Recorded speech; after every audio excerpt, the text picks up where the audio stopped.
Մեծ Եղեռնի 111-րդ տարելիցի առիթով հինգշաբթի 23 ապրիլի երեկոյան Հռոմի Իզոլատ Բերինատ գետերագղզի վրա գտնվող Սուրբ Բարթողոմեոս անվան բազիլիկայի մեջ տեղի ունեցավ համամիութենական աղոթք նվիրված աշխարհի խաղաղության, որ կազմակերպված էր Սուրբ Աթոռի մոտ ամենայն հայոց կաթողիկոսության ներկայացության և Սանտ Էջիդիո հասարակության կողմէ համագործակցությամբ Հռոմի քահանայապետական Լևոնյան հայ վարժարանին և Վենետիկի մխիթարյան հայրերուն։ Արարողության մասնակցեցան կաթողիկե առաքելական, անգլիկան, ավետարանական, մեթոդիստական, ղբկի և մալանկար ուղղափառ քույր եկեղեցիներու, ինչպես նաև Կոստանդնուպոլսո տիեզերական պատրիարքության և Ռումինական ուղղափառ եկեղեցվո հոգևորականներ։ Նաև ներկա էին Սուրբ Աթոռի և Իտալիո Հանրապետության մոտ հավատարմագրված Հայաստանի Հանրապետության դեսպանները։ Հայտնենք, որ վերոհիշյալ բազիլիկան 20-րդ դարու քրիստոնյա մարտիրոսներու հիշատակին նվիրված գլխավոր խորհրդանշական վայրերէն մեկն է։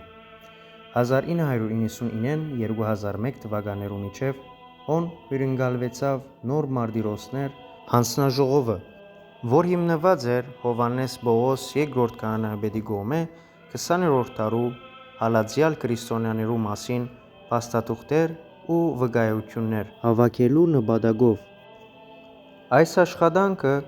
իր գագաթնակետին հասավ 2002 հոկտեմբերի համամիութենական հանդիսավոր արարողութեամբ, որու ընթացքին ավագ խորանին վրա գտնվեցավ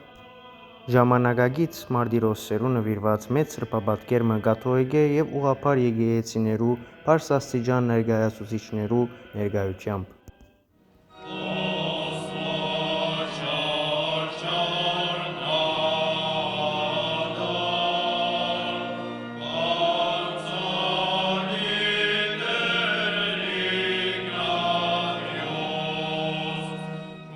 Բազիլիկայի մեջ կպահպանվի հավատքի բազմաթիվ վկաներու մասունքներն ու հիշատակները,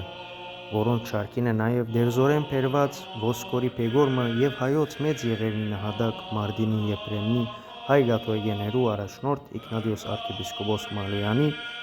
այլ մեկ մասունքը, որ անցյալ տարվա հոկտեմբեր 19-ին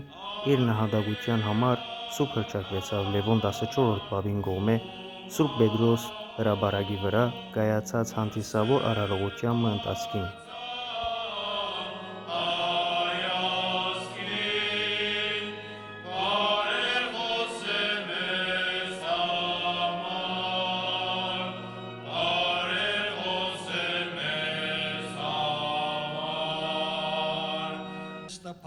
Արարողության ընթացքին օրվա հավոր պատշաճի քարոզը ներկայացուց գերաշնորհ Տեր Խաչատ arczepiskopos Բարսամյանը, որ հղումն կատարեց Ֆրանցիսկոս պապին 2015-ի արտասանած խոսքերուն, ապա գոչ ըրավ հիշելու նահատակները և նաև մեր օրերու քրիստոնյա վկաները, շեշտելով, որ անոնց տառապանքը կը դառնա հաշտության և հույսի աղբյուր։ Քարոզի մեջ անընդգծեց, որ հայ ժողովուրդը ծանր փորձություններու մեջ պահած է իր հավատքը և Քրիստոսը մնացած է անոր ամենէն մեծ հենարանը։ Վերջավորութեան ան գոչ ըրավ դառնալու խաղաղարարներ ներումի և սիրո միջոցով։ Արարողության ավարտին տեղի ունեցավ դասական երաժշտության համերգ տարբեր երաժիշտներու մասնակցությամբ, ուր ներկայացվեցան նոր և հոգևոր թեմաներով ստեղծագործություններ։